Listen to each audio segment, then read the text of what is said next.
Philippine Marine Biodiversity Video Documentary inilunsad kasabay ng pagdiriwang ng Earth Day.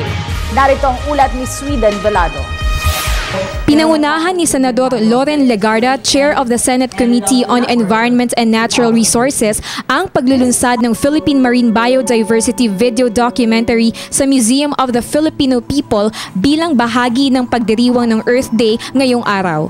Layunin ng video documentary ng ating kamalayan sa kasalukuyang kondisyon ng likas na yamang dagat ng ating bansa. To provide enlightenment, education, information dissemination on the need to preserve our national and natural heritage. Sa pakikipagtulungan ng Department of Environment and Natural Resources at Philippine Information Agency at sa direksyon ni Brillante Mendoza, ipinakita ang marine videos ng Pilipinong underwater videographer na si Robert Suntay habang isinasalaysay ni Senador Legarda ang makulay at natatanging ganda ng likas na yamang dagat ng Pilipinas.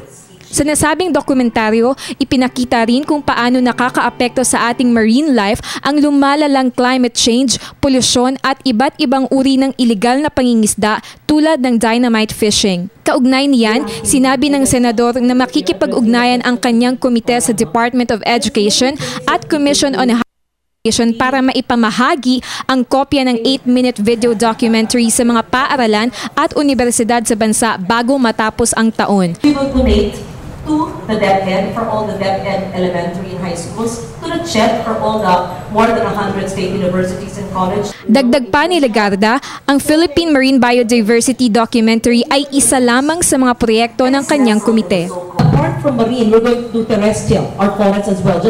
Para sa Telebisyon ng Bayan, ako si Sweden Velado.